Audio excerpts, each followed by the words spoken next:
राधे राधे। कैसे हैं आप लोग? ईश्वर कृपा से आप सब अच्छे होंगे।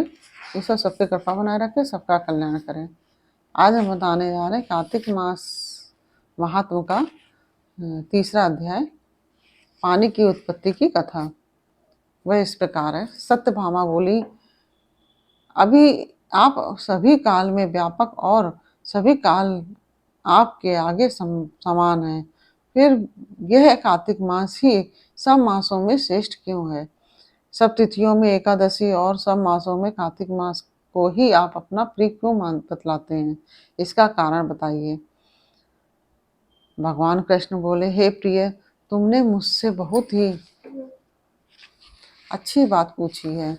सुनो, मैं तुमको इसका कारण बतलाता हूँ, ध्यान से सुनो। इसी प्रकार एक बार महाराज बेन के पुत्र राजा पृथु ने प्रश्न के उत्तर में देवर्षि नारद जी से प्रश्न किया था और श्री नारद जी ने उसे कार्तिक मास की महिमा बतलाई थी। राजा पृथु के प्रश्न के उत्तर में देवर्षि नारद ने कहा था, हे राजन, एक समय शंख नामक एक राक्षस बड़ा बलवान और अत्याचारी हो चुका है। उसने अपने अत्याचारों से तीनों लोगों को कंपायमान कर दिया था। उस शंकासुर ने स्वर्ग में रहने वाले देवताओं को जीतकर इंद्र आदि 10 लोकपालों के अधिकारों को छीन लिया। उससे डरकर सभी देवता सुमेरु पर्वत की गुफाओं में कुटुंबियों के साथ बहुत दिनों तक छिपे रहे। वे सुमेरु पर्वत की गुफाओं में निश्चिंत होकर रहने लगे। उधर जब शंख को पता चला कि देवता आनंद से सुमेरु पर्वत पर रहने लगे हैं, तब उसने सोचा कि ऐसी कोई दिव्य शक्ति जरूर है जिसके कारण अपना अधिकार छिन जाने पर भी देवता बलवान होते हैं। ये सोचते सोचते वह इस परिणाम पर पहुंचा कि वे सब वेद मंत्रों के बल से ही बलवान हो रहे हैं। अगर इनसे वेद छीन लिए जाएं तो वह अपने आप निर्बल हो जाएंगे। देवर्षि नारद बोले, ऐसा सोचकर असुर शंख ने भगवान विष्णु को सोते हुए देखकर सत्यलोक में वेद चुराने के लिए पहुंचा। उसको आता देखकर भगवान विष्णु ने उसकी नीयत जानकर उसके डर के मारे बीज मंत्रों के साथ समुद्र के जल में छिप गए। शंख भी वेद मंत्रों तथा बीज मंत्रों को ढूंढता हुआ समुद्र में प्रविष्ट हो गया, लेकिन ना तो उसको वेद मंत्र मिले और ना ही बीज मंत्र ही। जब शंख समुद्र से निराश होकर वापस लौटा तो उस समय श्री ब्रह्मा जी पूजा की सामग्री लेकर सब देवताओं के साथ भगवान विष्णु की शरण में पहुंचे और भगवान को गहरी नींद से जगाने के लिए गाने बजाने लगे और धूप गंध आदि से बार बार उनका पूजन करने लगे। धूप दीप नैवेद्य आदि अर्पण करने पर भगवान की निद्रा भंग हुई और वह देवताओं सहित श्री ब्रह्मा जी को अपनी पूजा करते देखकर बहुत प्रसन्न हुए और उनसे कहने लगे, मैं आप लोगों के इस कीर्तन और मंगलाचरण से अति प्रसन्न हूँ। आप अपना अभिष्ट वर मांगिए और मैं अवश्य प्रदान करूंगा। जो मनुष्य अश्विन शुक्ल की एकादशी से देवोत्थानी एकादशी तक ब्रह्म मुहूर्त में उठकर मेरी अर्चना करेंगे, वह तुम्हारी तरह मेरे प्रसन्न होने के कारण सुख को प्राप्त करेंगे। यह जो पाद्य अर्घ्य आचमन और जल आदि सामग्रियां आप लोग मेरे लिए लाए हैं, वह अत्यंत गुणवाली होकर आपका कल्याण करेगी। शंख जो वेद चुरा कर ले गया है,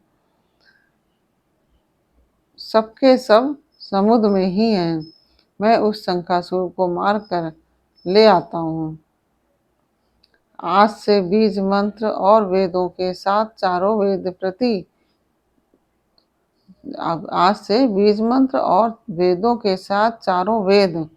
जो चारों वेदों के हैं, वे प्रतिवर्ष कार्तिक मास में जल में विश्राम किया करेंगे। अब मैं मत्स्य का रूप धारण करके समुद्र में जाता हूँ और आप लोग भी ऋषि महर्षियों को साथ लेकर मेरे साथ चलें। जो कार्तिक मास में पहल रात्रि पहले स्नान करते हैं वे निश्चय ही अच्छे फल को प्राप्त होते हैं। वह अच्छा फल उनको प्राप्त होता है। वह अज्ञात में अमृत स्नान का फल प्राप्त करते हैं। हे देवेंद्र, जो कार्तिक मास में व्रत करते हैं उन्हें सब प्रकार से धन पुत्र पुत्री आदि देते रहना। मैं उन्हें सब आपत्तियों से बचाते रहना। हे धनपति कुबेर, मेरी आज्ञा अनुसार तुम उनका धन दान बढ़ाते रहना। और क्योंकि इस प्रकार का आचरण करने वाला प्राणी मनुष्य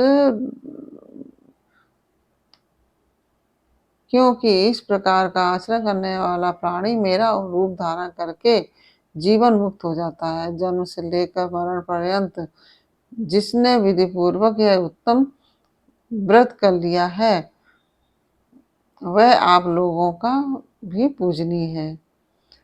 आप लोगों ने मुझे कार्तिक शुक्ल एकादशी तिथि को जगाया है, इसलिए यह एकादशी मान्य है और मुझको बड़ी प्रिय है।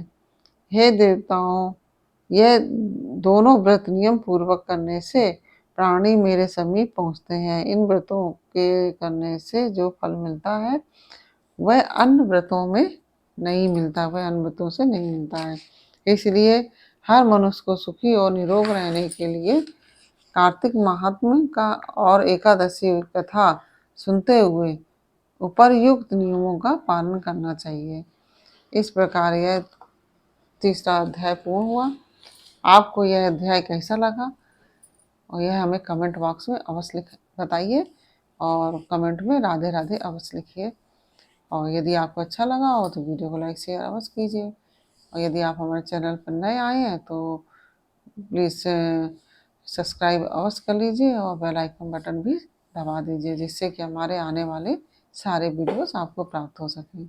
फिर मिलते हैं आपसे अगले वीडियो में एक नई जानकारी, एक नई कहानी के साथ। तब तक के लिए राधे राधे।